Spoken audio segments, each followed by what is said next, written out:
Mercedes made a lot of noise coming into the Belgian Grand Prix last weekend, implying that the team came to Spa to wreak havoc, as Lewis Hamilton said. But as we all know by now, the Belgian Grand Prix is a weekend the team would rather forget about, even though George Russell was on the brink of snatching a podium finish from Ferrari's Carlos Sainz. But things move fast in Formula One, and as we now head into the Dutch Grand Prix, team boss Toto Wolff, George Russell, and Lewis Hamilton are confident that they will be back to their podium placing ways by the end of Sunday's race. So where did this newfound confidence come from? Are they even worth believing considering the season Mercedes has had thus far? Well, let's talk about it then. But before we do, consider subscribing to the channel so you don't miss out on our latest uploads. Now that's out of the way, let's get started. Many Mercedes fans hang on to every word the team and their drivers said coming into the Belgian Grand Prix last weekend, where they would say that they're confident a race win for them is imminent. But, as we all know, the Belgian Grand Prix was a dismal weekend to say the least, and it's safe to say that the team is happy that it will only be a short wait before they take the track once again.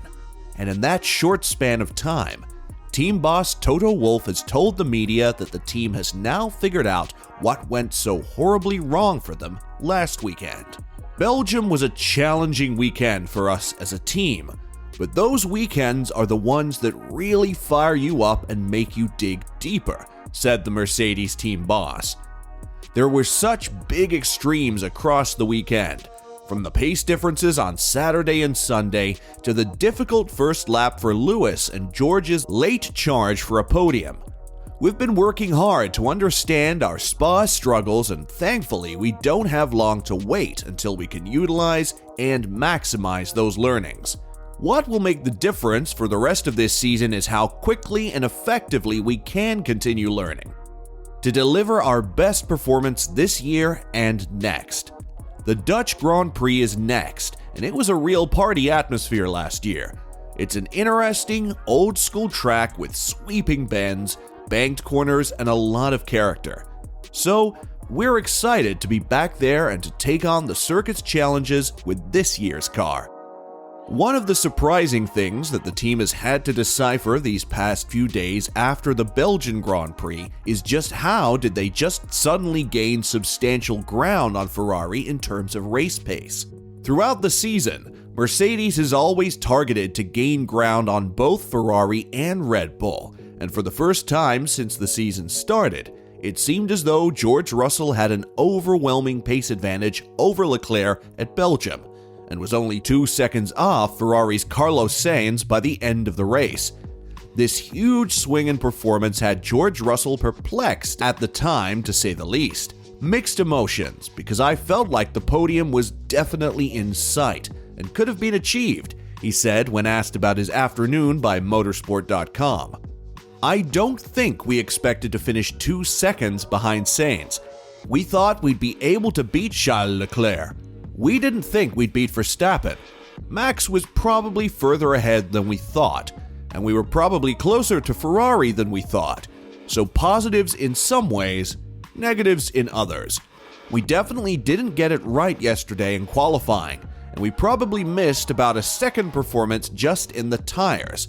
Today, Sunday, was obviously a much stronger showing. I do believe this circuit exposes some of the weaknesses in our car philosophy, and I hope things will be improved from next weekend onwards. But to be honest, it's all a bit confusing at the moment, and there's no guarantees either way.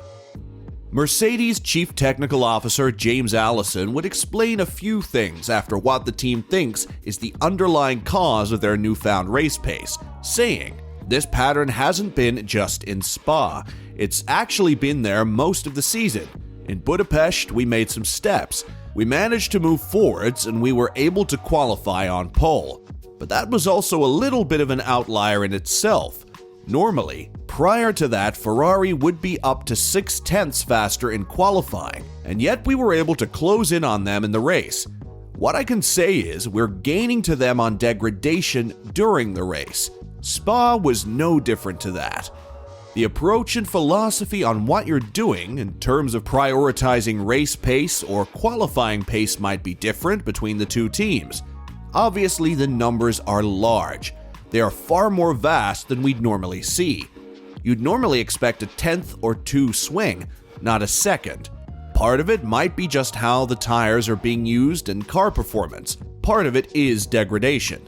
And the bias we've got is the one that is scoring points race on race.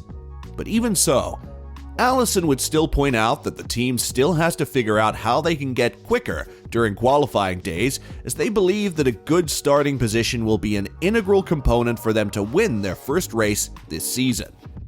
Clearly, though, we have to improve our qualifying position because it is not just relative to Ferrari. We're also racing in a qualifying condition McLaren and Alpine as well, Allison added.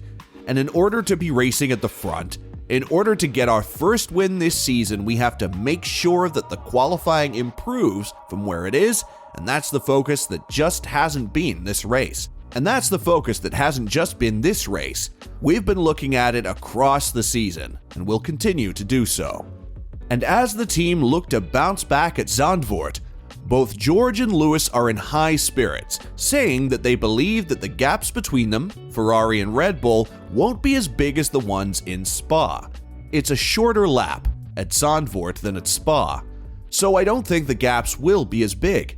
I'm sure Max and Red Bull are going to be in prime position, and they're going to be very competitive. We've got reason to believe that it may be slightly better than Spa, but I think Spa was also a circuit that brought out the worst in our car, so to be honest, we're always going in with an open mind now. And as for Lewis, Mercedes Motorsport Strategy Director James Vowles would reveal in their recent debrief video the amount of force Lewis took when he landed after his lap 1 tussle with Alpine's Fernando Alonso. It was a large impact, said Vowles. It was measured at 45 G on the SDR, safety data recorder, in the car, which is very big on a vertical load. He will be okay. He will be back in Zandvoort fighting.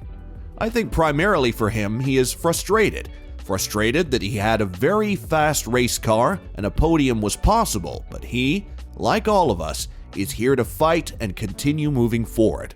Many fans and pundits also believed that Lewis would have to take a grid penalty this weekend at Zandvoort after the team had reported that the engine took a bit of a beating after Hamilton's incident. But just yesterday, Lewis would reveal that it is highly likely that the engine can still be fixed. They've gone through the whole car and they're doing work on the engine to make sure that we can use it, said Hamilton. I think we'll be able to use it again.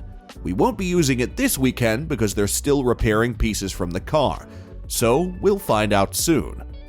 And there you have it, guys. So what chances do you give Mercedes of beating Ferrari again on pace this weekend? Has Mercedes finally cracked the W13's code? Let us know in the comment section below, and as always, don't forget to like and subscribe to the channel if you haven't.